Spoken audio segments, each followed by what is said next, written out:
Olá. As doenças ligadas ao tabagismo matam quase 149 mil pessoas por ano no Brasil. Esse é o raio-x de uma situação que começa cedo na vida de muitas pessoas. Pesquisa do Ministério da Saúde revela que 18,5% dos adolescentes brasileiros entre 12 e 17 anos de idade já experimentaram cigarro. E um levantamento da Organização Mundial da Saúde, feito no Brasil há alguns anos, revela que a maior parte desse grupo nunca foi impedida de comprar o produto por causa da idade. Mas agora em São Paulo, comprar cigarro só com apresentação de documento, conforme prevê uma nova lei estadual. Este é o tema do programa Agora é Lei de hoje, com os nossos convidados. Doutora Adriana Carvalho, coordenadora jurídica da Aliança de Controle do Tabagismo. Doutora Jaqueline Scholz, coordenadora da área de cardiologia do programa de tabagismo do Instituto do Coração. E o deputado Hélio Nishimoto, do PSDB, que é o autor desta lei. Muito obrigado pela presença de todos aqui nesse programa Agora é Lei. Doutora Adriana, os adolescentes começam a fumar porque acham que não vão se viciar?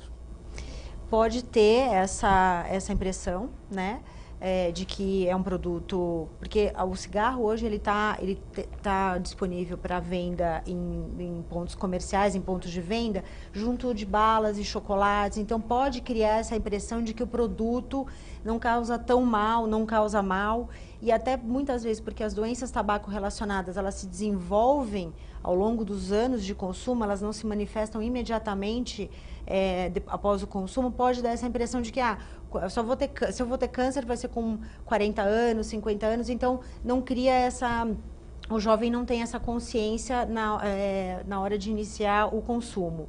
Fora isso também, o jovem está muito exposto à publicidade, não só nos pontos de venda, como eu mencionei, pela proximidade de produtos como bala e chocolate, mas também há muita publicidade de cigarros em festivais de música, em festas universitárias. Nós fazemos em violação à lei, né, muitas vezes, mas ocorre, como também esses eventos são muito pontuais, a fiscalização fica difícil. Então existe sim essa proximidade da indústria do tabaco com o jovem, e isso favorece ali a iniciação ao consumo. Fora isso, também o que favorece a iniciação ao consumo são os cigarros aromatizados. Os cigarros que têm sabores de menta, de chocolate, de cravo, porque esses aditivos, eles são adicionados ao cigarro justamente para facilitar a iniciação, tornar o cigarro mais palatável, mais fácil o consumo. Então, são sabores que as pessoas podem pensar que menta não faz mal, cravo não faz mal. Só que essas substâncias, uma vez adicionadas ao cigarro, elas fazem mal à saúde, sim, né, na combustão. E a facilidade do acesso, sem dúvida, né, até o objeto aqui da discussão da lei, é a facilidade do acesso. Então, é muito fácil comprar o cigarro, mesmo para jovens menores de 18 anos. Doutora Jaqueline, na sua avaliação, o que é que favorece a iniciação, além desses aspectos todos que a doutora Adriana já levantou? Sim. Basicamente, o jovem tem um ritual de grupo, tem uma grande interferência de grupo, tem a própria questão da experimentação, da sensação de imortalidade. Então, embora o cigarro vá fazer mal lá para os 40, 50 anos, para ele não vai fazer mal nunca, porque ele é o super-homem, né? Ele é a super-mulher. Então, existem características da própria idade do adolescente que favorece o ritual de experimentação. E aí entra toda uma necessidade de você ter uma escola atuante, uma família atuante, uma questão de conversar. E não é só sobre cigarro, não. O cigarro muitas vezes é a porta de acesso, o início. Drogas em geral entram nessa discussão, porque são substâncias psicoativas que o indivíduo, em terem contato com essa droga, vão perceber um benefício, entre aspas, do ponto de vista psicoemocional, e vão, a partir daí, iniciar o seu processo de dependência. E quando chega... E hoje, até em função da lei antifumo do Estado de São Paulo, cada vez é mais precoce as pessoas jovens procurar por tratamento médico, porque ele começou a fumar lá com seus 15, 16 anos, chega na faculdade, 22, ou no mercado de trabalho, 22, 23, 24, 25 anos, começa a perceber que o cigarro é um empecilho, está atrapalhando a vida dele do cotidiano, e aí querem parar de fumar e tem que fazer o tratamento igual quem fumou 50 ou 60 anos, porque o processo de dependência é igual, independente do tempo de tabagismo. O sofrimento causado pela privação da droga, no caso nicotina, vai fazer com que essa pessoa precise de fato ser amparada para conseguir parar de fumar. E por falar no super-homem, na super-mulher que você citou, as meninas estão fumando mais do que os meninos e não é dada a proporcionalidade da população, que tem mais mulheres do que homens. Elas estão mesmo fumando mais. Então, o critério de iniciação. Então, entra até nessa condição e também porque o cigarro, por muito tempo, quando a propaganda era permitida, o cigarro voltou todo o foco de publicidade para a mulher. Então, foi durante muitas décadas um elemento de igualdade entre homem e mulher. O homem fuma, ele é bem sucedido, eu também vou fumar, vou ser bem sucedida, até para conquistar mercado de trabalho. E aí entra uma outra questão que ainda é mais complexa, que é a vulnerabilidade da mulher. A dependência à nicotina tem um aspecto diferente. A nicotina para a mulher tem um efeito ansiolítico. Então, muitas mulheres encontram no cigarro vamos dizer assim, a muleta para todos os males da ansiedade. Todos os dias, exatamente. E aí vai comer menos, tem a questão do peso, muitas meninas modelos têm que passar aquele ritual de fome e magreza lá, e o cigarro ajuda até a inibir o apetite nesse momento. Então, assim, é um conjunto de ações psicoativas da nicotina que, para esse mau uso, vamos dizer assim, acaba sendo incorporado, né? Deputado Hélio Nishimoto, o seu olhar sobre essa temática, agora então em São Paulo só com documento para comprar cigarro, ou seja, menor de idade, vai ter que ter uma conduta diferente aí, né? Vai ter que se enquadrar. Verdade, Mauro, e eu queria dizer da satisfação de poder conversar sobre esse projeto que virou lei no estado de São Paulo com especialistas, né, como a doutora Adriana, que é dessa aliança, né, de combate ao tabagismo, ao tabaco, e a doutora Jaqueline, né, que é do INCORE e faz um trabalho intenso de ajuda àqueles que estão com esse vício. Então, o projeto que virou lei agora no estado de São Paulo, ele vem somar aquilo que já tínhamos, né, que era a lei antifumo, né, proibido fumar em locais fechados. Tudo isso ajudou em muito já a reduzir o problema desse vício, né, do vício do cigarro no estado de São Paulo. Porém, precisávamos cercar um pouquinho mais, porque tínhamos até agora, e vamos ter que fazer muito para combater isso, que é o alcance que ainda o cigarro tem sobre o jovem, principalmente o menor de idade. É muito grave, porque a gente considera o jovem, menor de idade, ainda despreparado para fazer as escolhas sobre a sua vida, né, sobre o que vai fazer na sua vida toda.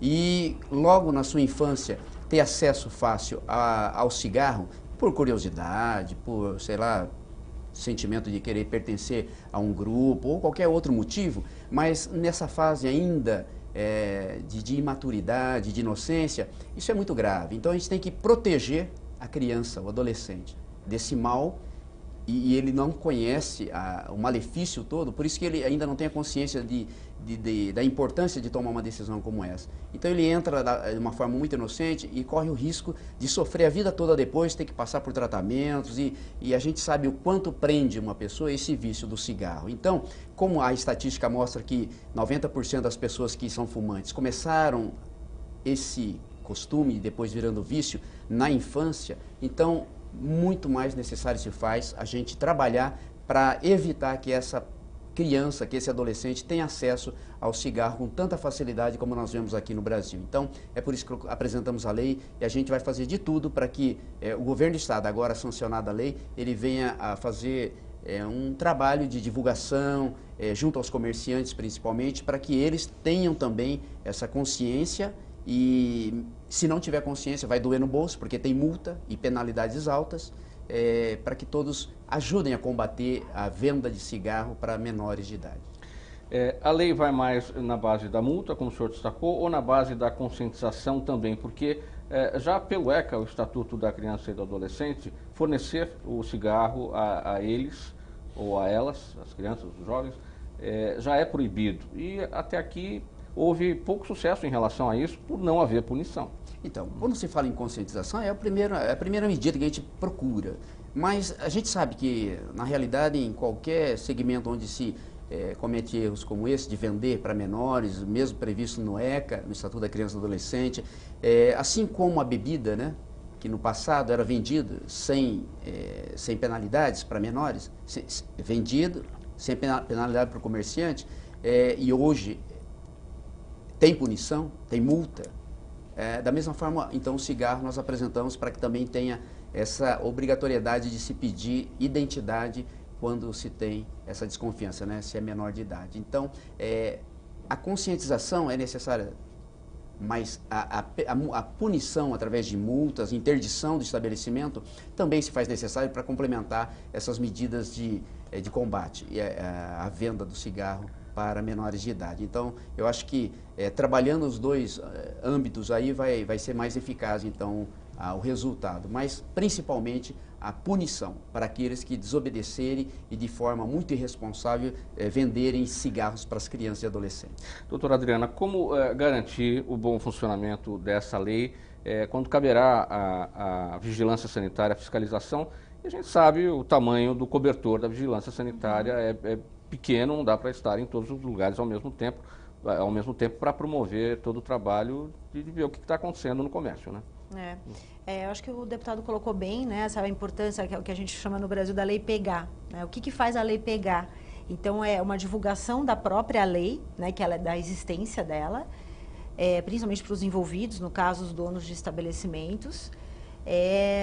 A penalidade, né? Isso é uma penalidade que faça a diferença, que seja significativa, porque às vezes a multa é muito baixa e isso também não coíbe o cumprimento da lei.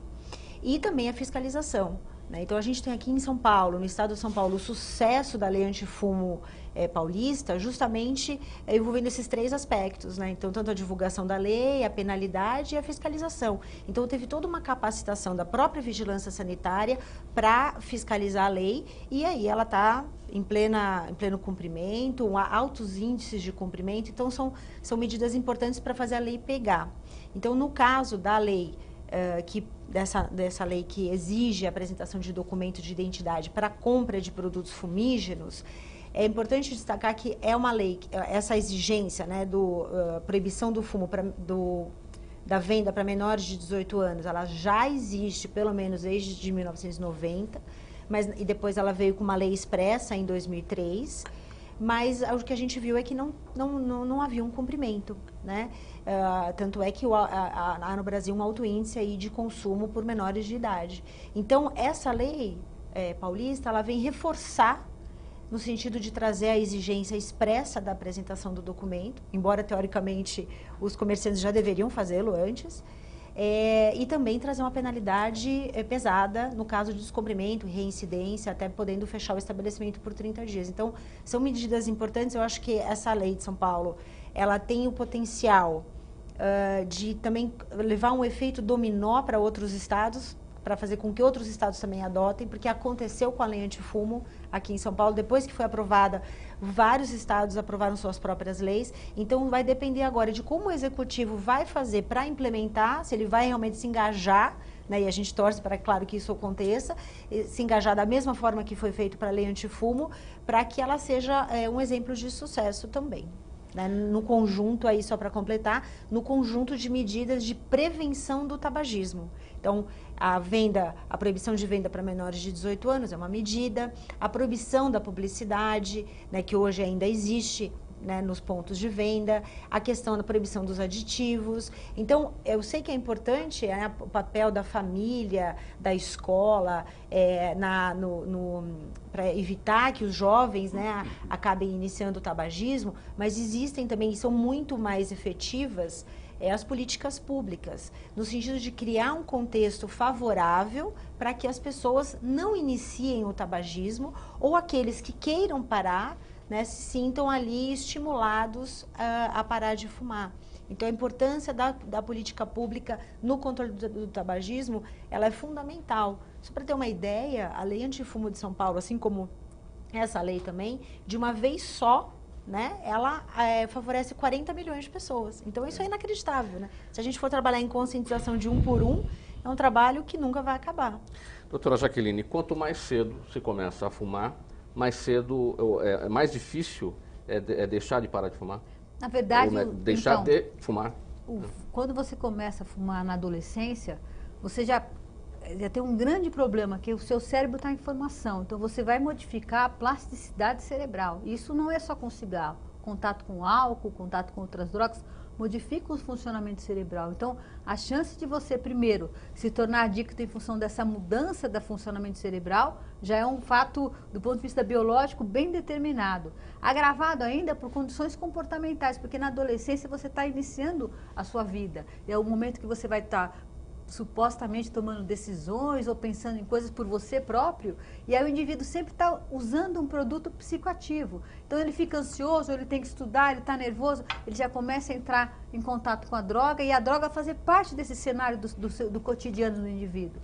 E aí então vem o processo de dependência, que envolve um aspecto biológico e depois um aspecto comportamental. Então a vulnerabilidade do adolescente, eu diria para você que é uma sacanagem muito grande vender droga, oferecer droga para o indivíduo adolescente, porque ele é absolutamente vulnerável. Além da questão de falta de amadurecimento, ele se torna uma vítima fácil para se tornar um indivíduo que vai ficar dependente e passar a ser um indivíduo que vai consumir aquele produto de forma absolutamente necessária, como ele precisa respirar para viver. E é assim que o fumante se sente, né?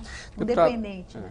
Deputado, existem leis feitas para situações muito mais simples de serem tratadas. E tratar essa questão da proibição da venda de cigarro para menor é uma situação bastante difícil de se lidar. Envolve a fiscalização, envolve a conscientização dos maiores de idade que tem que cumprir a lei, entender o que está acontecendo. Qual é o desafio para o legislador quando lida com um tema tão difícil de ser encarado? Então, o tema é difícil e acho que é por causa disso mesmo que é o motivo da gente enfrentar, né? Querer enfrentar. É um desafio grande, como foi falado pelas especialistas aqui nessa área. A luta é muito grande, principalmente porque você está lidando com pessoas, com o ser humano que ainda está em formação e que quando ele começa quando ele experimenta e começa a utilizar, ele rapidamente pode ter essa dependência e isso se prolongar para o resto da vida. Eu tenho amigos que já têm idade, mais de 50 anos, 60 anos, que não consegue largar, luta e não consegue largar, tal é o grau de dependência, e dá dó, porque as pessoas sabem que estão indo para o matadouro, né, como um animal, e sabe que vai morrer logo, mas não consegue largar, é muito, muito forte o vício. Então a gente tem que tentar proteger, e o desafio exatamente porque como a facilidade é muito grande, o jovem, a criança, ele está correndo um sério risco, e para a gente conseguir enfrentar esse desafio, nós contamos então com o poder público fazendo essa divulgação que a doutora Adriana acabou de falar. A participação da sociedade sempre foi fundamental para fazer diferença na hora de fiscalizar uma lei, ou o cumprimento de uma lei. A sociedade pode, eu fiquei imaginando de que forma, né, doutora Adriana, que a sociedade pode ajudar. Olha, uma pessoa que vê um comerciante vendendo cigarro para uma criança. Tem que ter um 0800, né? É isso. Vai ter? Que nem teve na lei antifuma? Vamos propor isso para o governo. Eu acho que sim. Coloca lá no stand de venda. Não teria que haver o flagrante da venda? Pode ser denúncia, é isso? Então, a lei antifuma pegou muito bem, porque tinha essa condição. Tinha testemunha. Você pode usar testemunha, você pode usar flagrante. Olha, eu vou arriscar que você poderia até armar, porque não é possível a gente deixar pessoas inescrupulosas aí colocando em risco tanta gente, principalmente criança e adolescente. Então, quando alguém percebe que aquele comerciante ele é irresponsável e está vendendo costumeiramente o cigarro para criança, deveria ser denunciado e aí sim a fiscalização, sabendo, vai lá e arma um flagrante. Com certeza. Arma um flagrante. Ou se prepara para pegar o comerciante com a boca na botija, vendendo para menor de idade. E dá para fazer isso. Agora, a partir do momento que você consegue exemplos de condutas erradas sendo punidas, isso se espalha também muito rápido, né? Uma vez que a mídia apresenta isso, muitos comerciantes vão tomar pelo menos muito mais cuidado, não por causa da irresponsabilidade que talvez seja própria do comerciante que faz isso, mas pelo medo de ser pego como foi pego aquele que foi apresentado para a mídia. Então, eu acho que tem formas da sociedade colaborar Sim. e a gente combater de forma mais eficaz esse crime que comete um comerciante que vende para menor de idade. Aqui na TV Assembleia SP, você acompanha o programa Agora é Lei, falando da lei de autoria do deputado Hélio Nishimoto, do PSDB. Agora, comprar cigarro no estado de São Paulo só com documento de identificação. Menor de idade não compra mais. A gente volta em seguida. Até já.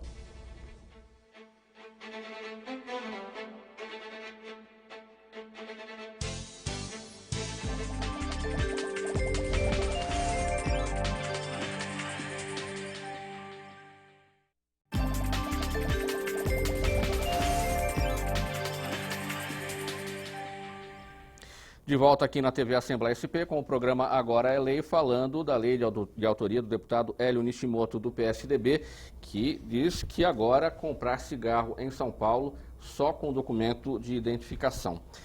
Doutora Adriana, qual é a relação entre cigarro, entre consumo de cigarro e baixa renda? É possível se fazer essa comparação, essa analogia? Sim, é possível. Inclusive as pesquisas mostram, né, uma alta prevalência no consumo de cigarros na população de baixa renda, nas crianças, nos jovens que estudam em escolas públicas, né, em comparação aí com escolas privadas. Então existe essa vulnerabilidade, né, de menos grau, o menor grau de escolaridade, também isso influencia.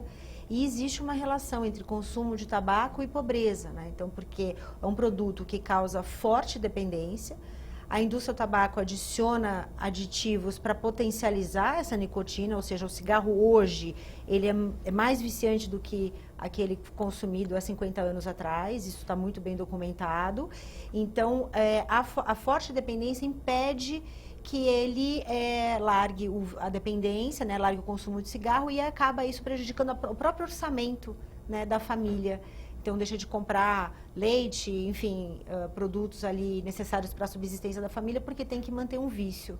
Então, existe essa relação, sim, e ela precisa ser observada, né?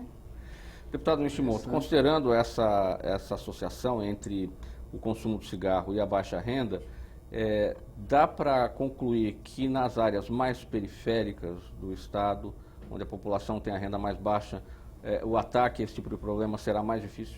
Eu não tinha pensado nesse lado, viu? O que a doutora Adriana falou faz muito sentido mesmo e eu fiquei imaginando por que isso acontece, né? E tem motivos, porque são pessoas que ficam muito vulneráveis quando tem baixa renda, a família e as crianças e adolescentes estudam em escolas públicas, nas áreas periféricas da cidade. Você vê que coincide, inclusive, com o tráfico de drogas. Pega regiões assim, onde a vulnerabilidade é muito alta. Você pega e joga um vício desse numa criança, graus diferentes talvez de malefício, mas tanto a bebida como o cigarro, comparado à droga, quando atinge a criança, né, nessas comunidades mais pobres, eles sabem, esses que têm interesse no lucro, colocando em risco toda essa população de crianças e adolescentes, principalmente as mais pobres, sabe que vai criar dependência e eles sempre serão clientes, entre aspas, deles. Por isso que é perigoso. Então, isso é um alerta para que o poder público, o governo, procure trabalhar exatamente nessas regiões. O combate tem que ser, acho que mais intenso nessas regiões, da camada da sociedade que tem a renda menor. Regiões periféricas, principalmente. Acho que o ataque tem que ser muito forte na divulgação, no combate a esse comércio criminoso, né, de cigarro para menores e de bebidas também, né, como já existe. Então tem que ser intensificado, acho que principalmente nessas camadas mais pobres. E é interessante que na linha antifumo também foi questionado que o pessoal só ia fazer blitz nos jardins, né? Foi as pessoas falavam, só vai ser fiscalizado o restaurante de jardim. Não foi. A Vigilância Sanitária mapeou a cidade de São Paulo inteirinha, o estado de São Paulo, e visitou todas as áreas exatamente para dar cobertura. E o que se vê na lei antifumo do estado de São Paulo é que ela é aplicada de forma universal, tanto seja um barzinho lá da favela, quanto no estabelecimento aqui, na zona central, né? Então, isso é interessante. Tem que ser universal a cobertura. E acho que colocar um 0800, colocar lá que o maço de cigarro para a população poder ler, saber, o maço de cigarro só pode ser vendido com apresentação de documento, denuncie 0800, como tinha na lei antifumo, tinha muita denúncia espontânea, porque realmente não dá para o poder de fiscalização estar em todo lugar, em todo momento. Mas ele avisado de onde está sendo cometidas essas infrações, ele pode, com certeza, se organizar para fazer a lei ser cumprida. Eu acho que a gente tem uma vigilância sanitária aqui no estado de São Paulo muito competente, sim, muito comprometida. Então a gente Cris tem Megide, um abraço para ela. A gente tem o exemplo aqui da lei tem o exemplo da lei antifumo, né? A fiscalização, o comprometimento é uma coisa assim extraordinária que sem dúvida tem um papel fundamental aí para o sucesso da lei. E na lei antifumo, a vigilância sanitária junto com o PROCON, acho que é importante também lembrar que o PROCON fiscaliza também a lei antifumo, então ambos têm um papel muito importante, fazer um blitz. Então, é difícil fiscalizar a quantidade de comércio que tem no estado de São Paulo, é muito difícil, mas às vezes dá para fazer blitz, então isso ganha mídia espontânea, e já fica, vamos por um alerta aí para os comerciantes que acabarem descumprindo ou pensarem em descumprir a lei, para verificar que não, olha, se eu descumprir, tem lá uma multa, a multa é alta e isso acaba inibindo. Então, é uma estratégia também, essa realização de blitz para mostrar para a população a fiscalização. Agora, só uma pergunta. Nesse projeto de lei prevê, por exemplo, que a gente vê muita banca de jornal vendendo cigarro avulso. Como fica essa situação desse comércio? Qualquer comércio. A venda do cigarro avulso é proibido, né? Tá, então, mas existe isso, né? Existe. Ela é proibida, o cigarro só pode ser vendido na embalagem de 20 unidades. Então, né? mas existe essa condição. Sim, então, até por conta dessa lei, pode até ser uma forma até de inibir mais ainda, claro. Aproveita para também fiscalizar se não está sendo vendido de forma fracionada o cigarro e para menor, principalmente. Com certeza, né? com certeza. Então, dá para somar essa ação para pegar as duas formas de comercialização. É porque essa venda de cigarro avulso faz muitos pacientes meus terem recaídas, sabe? E você sabe que tem muito... Vai ajudar. Só para complementar, tem muito, não sei se a maioria, porque a gente está com uma pesquisa em andamento ainda, né? Mas a gente identificou durante a fase da pesquisa, né, de coleta de dados, um número muito expressivo de pontos de venda de cigarro na proximidade de escolas. Então, também, de repente, pode ser um lugar de ênfase, né, para fiscalização, perto de universidade, locais assim, porque fica muito nessa proximidade, também facilita o acesso. Deputado, o senhor falou em somar.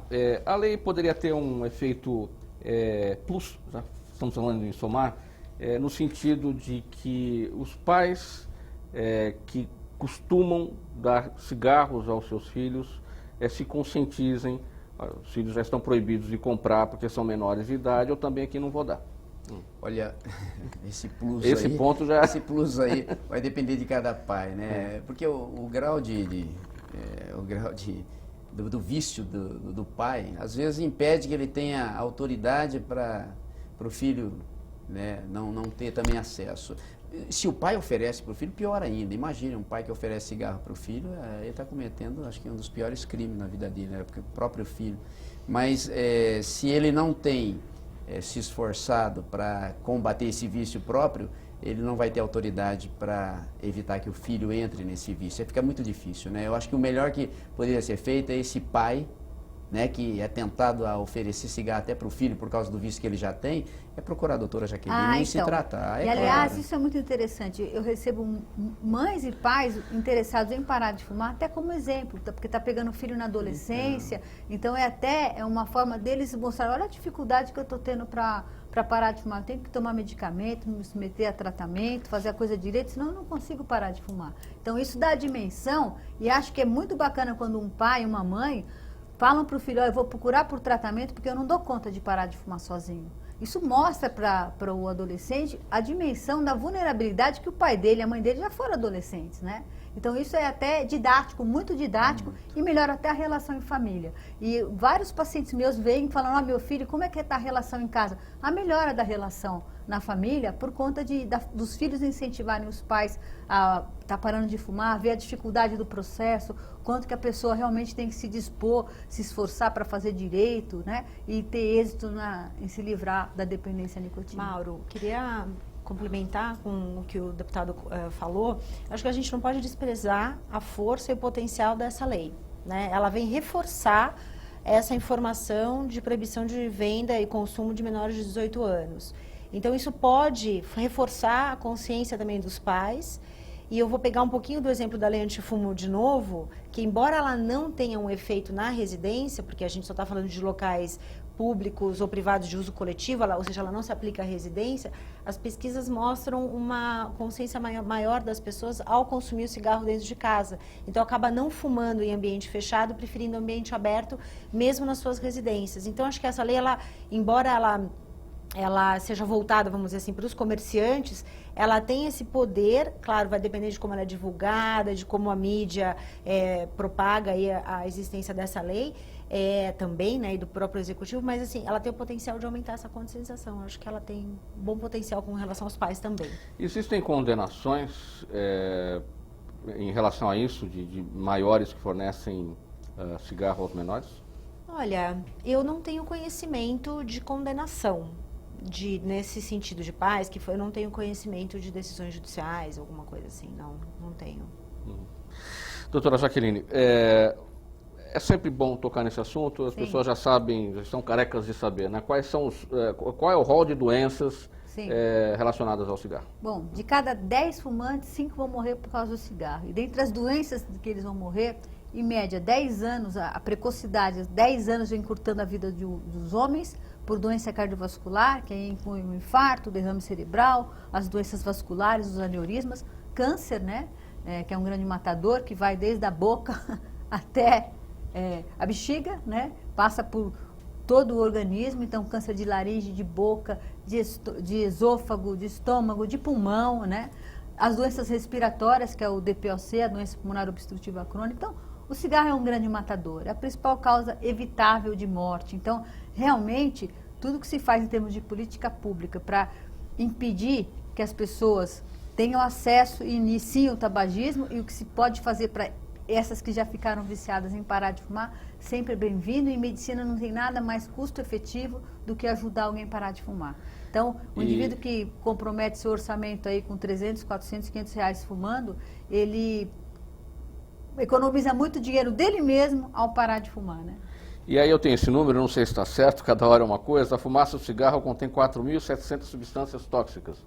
É isso? É isso mesmo.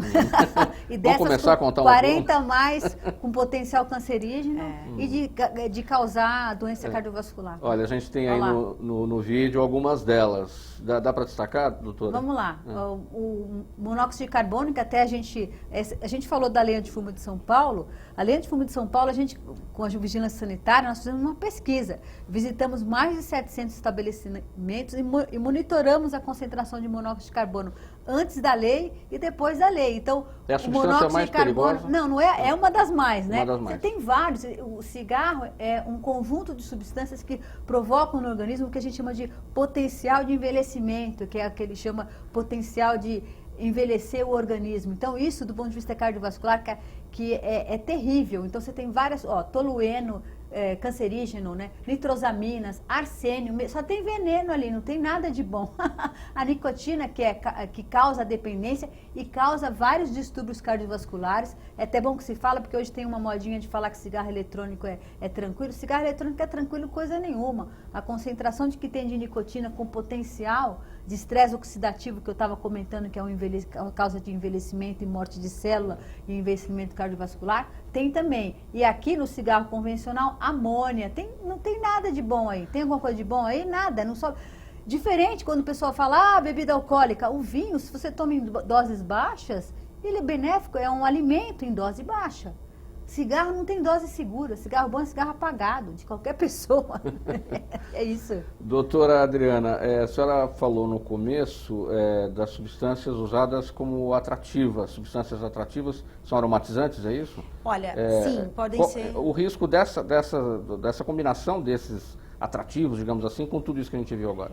O risco inclusive esses saborizantes, flavorizantes, esses aditivos de sabor, são utilizados não só nos cigarros, mas também no narguilé, eletrônico, né? Que no cigarro eletrônico, no narguilé, que é aquele que às vezes pode dar a impressão de que porque tem um gostinho de fruta e tem a água, né? Então ele não causa malefícios à saúde, mas ele causa, porque ali tem o tabaco, né? Portanto tem nicotina, onde tem tabaco tem nicotina. Sim. E aquela combustão, ela vai gerar malefícios para a saúde. Então, assim como o cigarro não tem consumo seguro, a gente também está falando do narguilé e todos os outros produtos fumígenos também.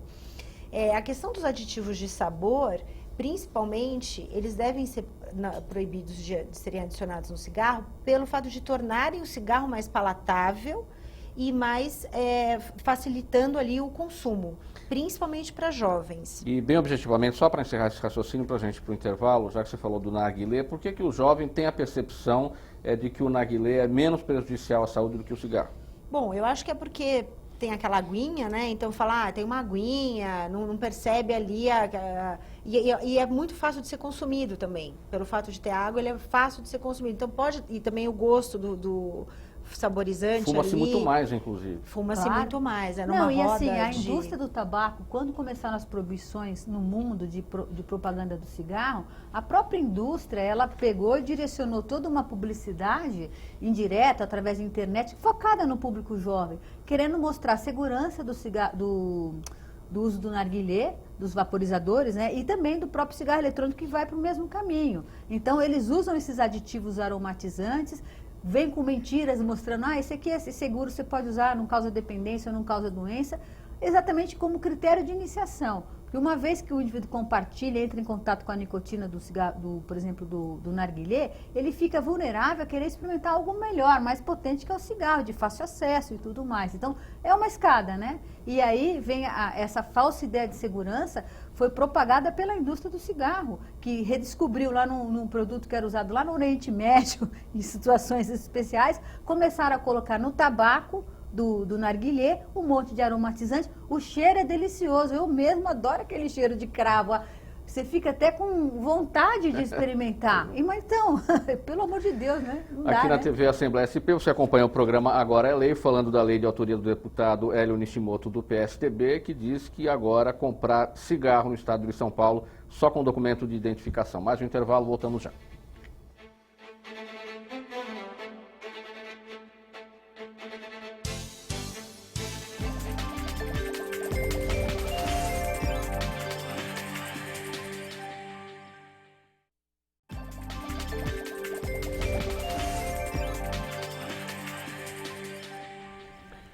De volta aqui na TV Assembleia SP com o programa Agora é Lei, falando da lei de autoria do deputado Hélio Nishimoto, do PSDB, que diz que comprar cigarro no estado de São Paulo agora só com documento de identidade, menores de idade não podem mais comprar, certo, deputado? Quais são os efeitos da política de preço mínimo para o cigarro na redução do consumo, deputado? Como é que o senhor avalia? Preço mínimo? Preço mínimo, tem um preço mínimo, você não pode vender abaixo daquele valor, né? É uma forma de trabalhar a questão do controle, né? Eu não conheço o comércio, então eu nem sei se tem esse preço mínimo aí, mas tem o talvez preço a mínimo doutora Adriana... E tem o imposto também cada vez mais elevado, né? Também Sim, para o cigarro foi aumentado há alguns anos. ICMS. Sim, o ICMS foi aumentado há alguns anos, acho que dá aproximadamente 2 anos, para o cigarro e para a bebida alcoólica, né? Aí, E diminuído do arroz, do feijão, da areia para construção, para compensar. Como é que você avalia, Adriana, doutora Não, a Adriana? política do preço mínimo, ela existe justamente para ter um valor, evitar que cigarros sejam muito baratos, né? Estamos falando aqui dos cigarros legalizados, né? Que os cigarros sejam tão baratos, o que facilitaria o acesso. Então, cigarros de R$2, R$3. Então, existe um preço mínimo para realmente, vamos dizer assim, dificultar o acesso. E isso é uma medida também importante, e tem a questão da tributação do cigarro, que também é uma política, ainda que traga aumento de impostos para o Brasil, ela é uma política de saúde pública, porque também torna o cigarro mais caro e, portanto, dificulta o acesso ao produto. Sem dúvida. Na verdade, essa política é considerada a política mais custo-efetiva de implementação de sucesso, né? Porque você não precisa de muito recurso para implementar e ela traz um efeito muito positivo na redução da prevalência. A tributação no Brasil, ela tem sofrido aumentos, né, nos últimos anos, vamos dizer assim, nos últimos 10 anos, mais ou menos. Ainda é possível um aumento maior, né, da tributação. Para você ter uma ideia, um Marlboro em Nova York, ela custa cerca, um pacote, né, uma embalagem, custa cerca de $12.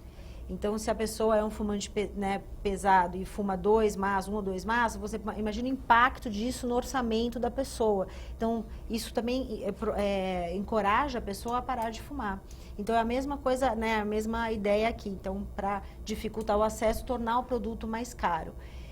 Queria só deixar claro que a gente está falando de várias medidas aí de regulamentação do produto, do mercado. Não tem nenhuma medida para nenhuma intenção, nem na comunidade internacional, de proibir o cigarro ou produtos de tabaco no Brasil, né? Assim como em outros países também. A gente está falando de um produto que hoje no Brasil a gente tem cerca de 12% da população é fumante, é um produto que causa dependência, então a proibição no consumo vai levar as pessoas ao consumo de cigarros ilegais, né, no mercado, no contrabando, no mercado ilegal de cigarros. Então, a ideia de toda a política de controle do tabagismo é regulamentar o produto, regulamentar o mercado. Então, é um produto que pode estar disponível para consumo, mas o consumo não pode ser incentivado nem promovido. Então, acho que essa é a ideia até de criar um mercado passivo. Então, o produto está lá, mas não tem nenhum incentivo ao seu consumo, justamente por todos os danos que ele acarreta. Sem dúvida. E ainda de ser um produto legalizado, né? Então, não dá para você proibir o consumo, porque você tem um universo enorme de pessoas que são dependentes. Acho que seria até motivo de uma guerra mundial. Pela dependência.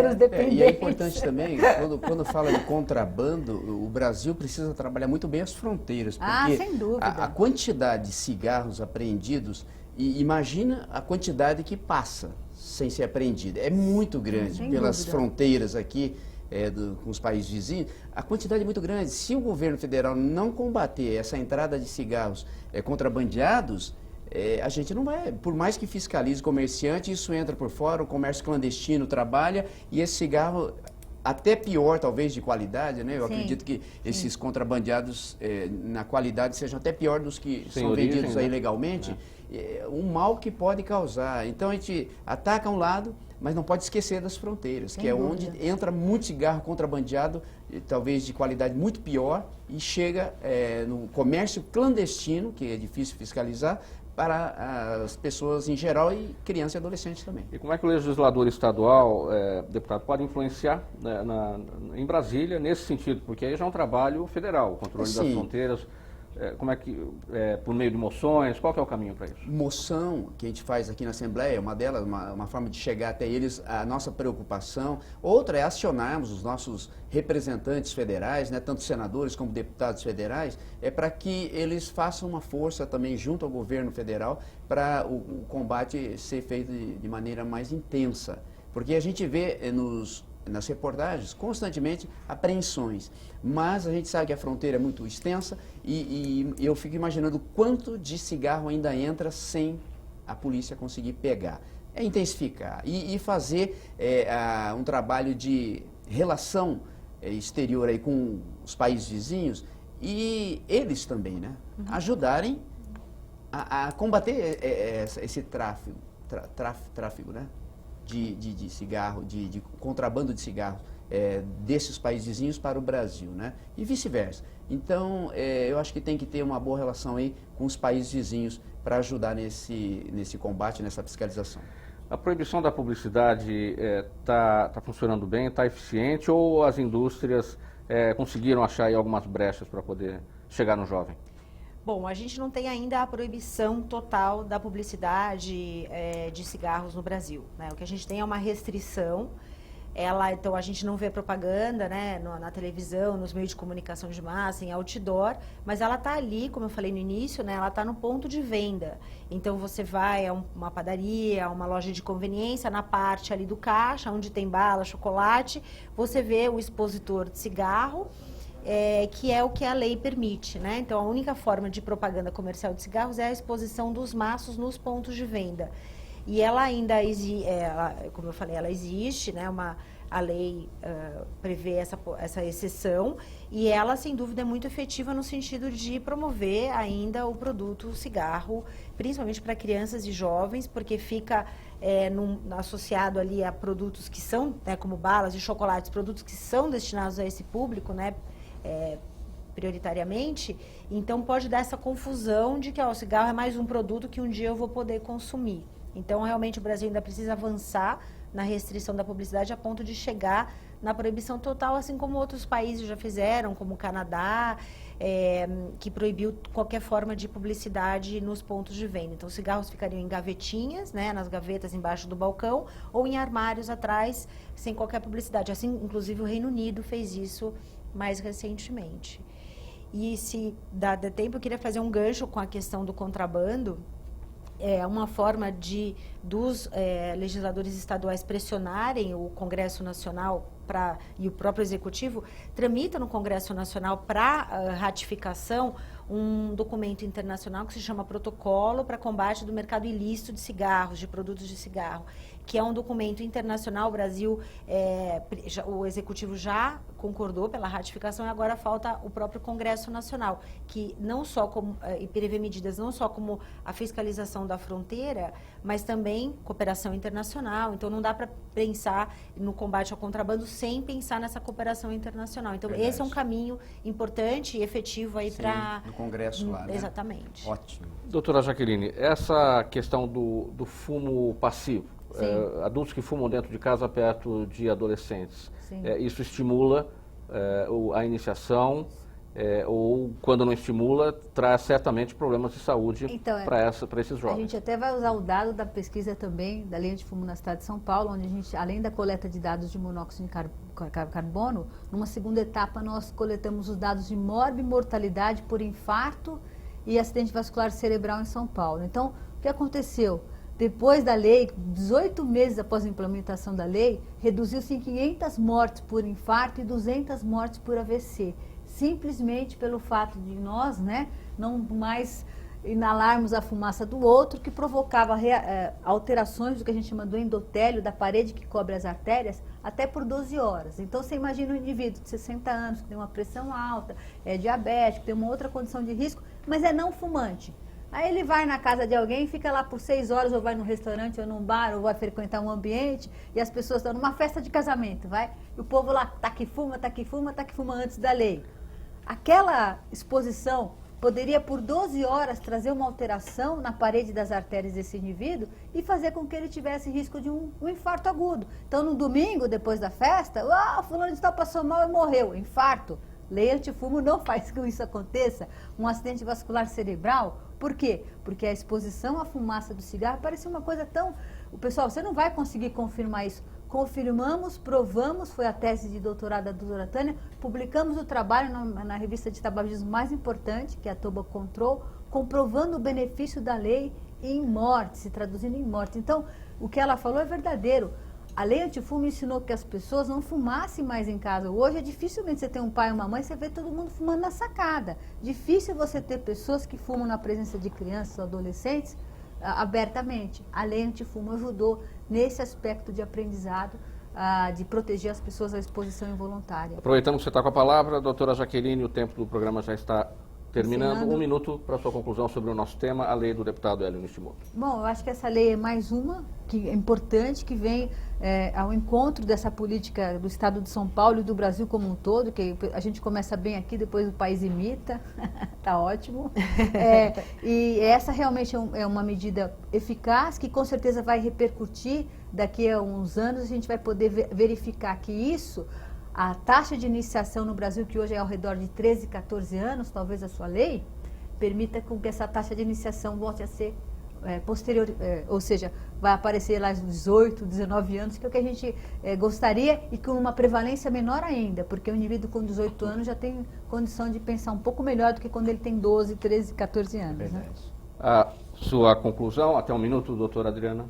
Bom, parabenizar aí o deputado pela iniciativa, acho importante esse reforço aí para conscientizar mesmo da proibição da venda de cigarros para menores de 18 anos. Então, parabenizar, dizer que a gente está à disposição e encorajar o Poder Executivo aí para, de fato, implementar a lei nesse conjunto aí de medidas de prevenção ao tabagismo, né? Tão importante para inibir que crianças e jovens comecem a fumar e depois se tornem dependentes, o que vai dificultar depois vai ter que se sujeitar a tratamento e dificultar aí de largar o da dependência. Então é isso. Deputado Hélio Nishimoto, 1 minuto para sua conclusão. Abra seus pulmões e diga a sua mensagem. Eu posso abrir os pulmões, né? Obrigado, viu, Mauro? Obrigado aos convidados aqui pela participação, a doutora Adriana, né, da Aliança de Combate ao Tabagismo. Parabéns pelo seu trabalho. Eu estou conhecendo agora e essa proximidade eu tenho certeza que vai ajudar muito na implementação dessa lei e também no combate a esse malefício às nossas crianças e adolescentes. E a doutora Jaqueline, né, que tem um trabalho muito importante aí no INCOR, continue com esse trabalho atendendo a nossa população, porque mais do que nunca a gente precisa da ajuda de todos os setores aí para a gente ter vida melhor. A população precisa, especialmente baseado nessa lei aí, que é proibição, né, de venda do cigarro, né, para menores de idade, que todo mundo ajude, né, que a população que nos assiste agora ajude também a fiscalizar e a combater esse grande mal para os nossos jovens e adolescentes. E obrigado pela oportunidade, eu acho que essa lei veio para ficar e vai fazer diferença. Como a doutora Jaqueline falou, a expectativa é que daqui a alguns anos a gente possa olhar para trás e falar como transformou a sociedade, como melhorou a qualidade de vida das pessoas, como os índices aí baixaram, né, de fumantes, como essa média de iniciação aumentou bastante. Então, a gente tem essa mesma expectativa e a gente faz voto de que isso realmente aconteça. Deus abençoe a cada um e parabéns pelo trabalho de vocês. Quero agradecer a presença de todos aqui nesse programa Agora é Lei, na TV Assembleia SP. Falamos hoje sobre a lei de autoria do deputado Hélio Nishimoto, do PSDB, que diz que agora comprar cigarro no estado de São Paulo, só com documento de identificação, menor de idade não pode comprar mais. Quero agradecer a sua presença de casa, a sua audiência. Fale-me sobre este programa na rede social, o endereço aparece aí no seu vídeo agora. Tchau, até o próximo tema.